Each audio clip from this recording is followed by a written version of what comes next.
ಯುಗದಲ್ಲಿ ಈ ವೀರಮಹೇಂದ್ರ ಪಟ್ಟಣದಲ್ಲಿ ಸಂಪತ್ತಿಗಾಗಲಿ ಗೌರವಕ್ಕಾಗಲಿ ಅಧಿಕಾರಕ್ಕಾಗಲಿ ಯಾವ ಕೊರತೆಯೂ ಇಲ್ಲ. ಆದರೆ ನಾನೊಂದು ಕೊರತೆಯನ್ನು ಕಾಣುತ್ತಿದ್ದೇನೆ. ಆ ಕೊರತೆಯನ್ನು ಸೂಚಿಸುವುದಕ್ಕೆ ಬೇಕಾಗಿ ನಾ ಇಲ್ಲಿಗೆ ಬಂದೆ. ನನ್ನಲ್ಲಿಯೂ ಕೊರತೆ ಏನದು ತಿಳಿಸುವಿರಾ?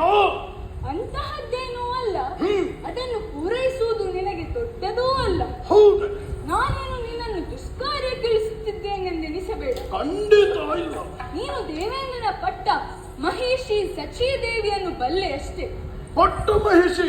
ಹೌದು, ಶಚಿ ಸೌಂದರ್ಯದ ನಿಧಿಯವಳು. ಆ ಪುರುಹೊತ್ತನಿಗೆ ತಕ್ಕವಳೆ. ಯೋಚನೆ ಮಾಡು, ಪರಾಕ್ರಮಿಯಾದ ನಿನಗೇನೂ ಕಷ್ಟವಲ್ಲ.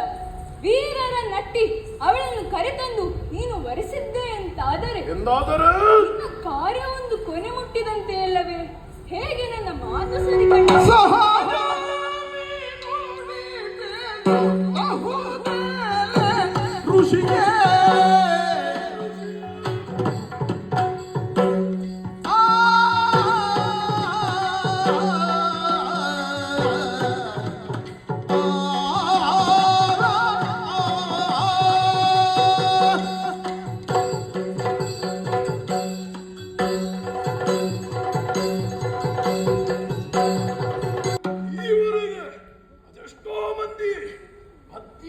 ಪಡೆದವನು ನಾನು. ಆದರೆ ನನಗೆ ಸೂಕ್ತವಾದಂತಹ ಮಡದಿ ದೇವೇಂದ್ರನ ಪಟ್ಟ ಮಹಿಷಿ ಶಚಿ ಎಂದು ನಿಮ್ಮ ಬಾಯಿಂದಲೇ ಬಂತಲ್ಲವೇ? ಇದೇ ನನಗೆ ವೇದವಾಕ್ಯ. ಸಹಜಬಹುದು ಈ ನುಡಿ. ರೋಗಿ ಬಯಸಿದ್ದು ಹಾಲುವನ್ನು, ವೈದ್ಯ ಕೊಟ್ಟದ್ದು ಹಾಲುವನ್ನು. ಹಾಗಾಗಿ ಈ ಬಗ್ಗೆ ನಾನು ಆಲೋಚಿಸುತ್ತೇನೆ. ಸಂತೋಷವಾಯಿತು, ಸಂತೋಷವಾಯಿತು. ಅಷ್ಟು ಮಾತ್ರವಲ್ಲ, ಮತ್ತೆ ಆ ದೇವೇಂದ್ರ ಅನುಜನಾದ ತಾರಕನನ್ನು ಕೊಲ್ಲಿಸಿದ್ದು ಆ ಕುಹಕೆ ದೇವೇಂದ್ರ.